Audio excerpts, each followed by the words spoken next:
عليكم، ازيكم؟ عاملين ايه؟ يا رب تكونوا دايما بخير. رمضان كريم وكل سنه وحضراتكم طيبين. باذن الله هنعمل النهارده صينيه لسان عصفور بالكبد والقوانص. حاجه جميله جدا وبتنفع في العزومات وهتشوفوها معايا دلوقتي. اول حاجه انا بجيب الحله وبحط فيها الماده الدهنيه سمنه وزيت على حسب الكميه اللي انتوا هتعملوها، بس طبعا لازم نستخدم فيها لسان عصفور كتير لان ده هيبقى الاساس معايا. انا هنا حطيت في الحله لسان عصفور، ده مقدار 6 اكياس من لسان العصفور لان احنا هنعمل كميات كبيره. بعد كده بحمر لسان العصفور، ببدا احمره لغايه ما يوصل معايا للون الذهبي، التحمير العادي البسيط اللي احنا معتادين عليه. واول ما يوصل معايا للون الذهبي الجميل، ما يكونش غامق قوي ولا فاتح، المتوسط زي ما حضراتكم شايفين، بنزل على طول عليه بعصير الطماطم.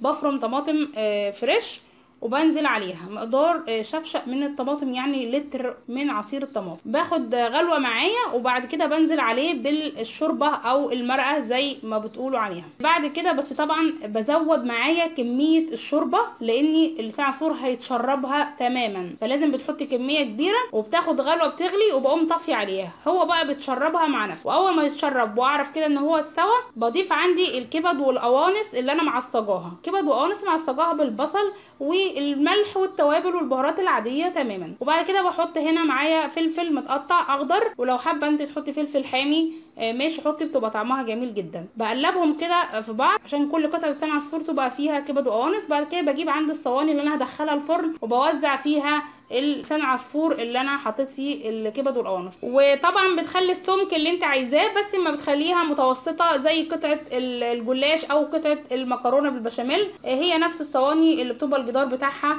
مش عالي قوي، دي بتبقى السمك حلو جدا. بعد ما بفضيها طبعا في الصواني كويس وبسويها، بدخلها بقى الفرن عشان تتشمع معايا وتمسك نفسها.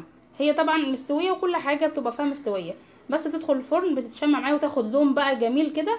بهدي عليها النار من تحت وبولع من الجناب الاتنين، يعني بتولعي من فوق ومن تحت، تتماسك معايا وبتاخد اللون الذهبي الجميل زي ما حضراتكم شايفين معايا. بعد كده بسيبها تهدى شويه، لازم بسيبها 10 دقايق او 5 دقايق على الاقل، ما تقطعهاش على طول عشان تطلع معاكي خرط متماسكه معايا. بعد كده بتقطعيها وبتطلع معاكي بالشكل الجميل. والله بجد يا جماعه طعمها جميل، مش عشان انا عاملاها، لو جربوها قولوا لي، وبتنفع جدا في العزومات زيها زي المكرونه بالبشاميل والجلاش. يا ريت بس اي واحده تجربها تقول لي لو سمحتوا عشان بس اعرف النتيجه معاكم ايه. ولو انت مش عايز تستخدمي كبد وقوانص ممكن تستخدمي لحمه، بس قطعيها قطع صغيره، بلاش تفرميها لان لسان العصفور بيبقى صغير، فانت لو حطيتها مفرومه معاه مبقاش باينه بصراحه، لكن لو عملتها قطع بتبقى برده تحفه وجميله جدا جدا. دي وصفات طبعا امي وحماتي بنعملها من زمان جدا وبنستخدمها برده في العزومات. يا رب الفيديو يكون عجبكم، وكل سنه حضراتكم طيبين، والسلام عليكم ورحمه الله وبركاته.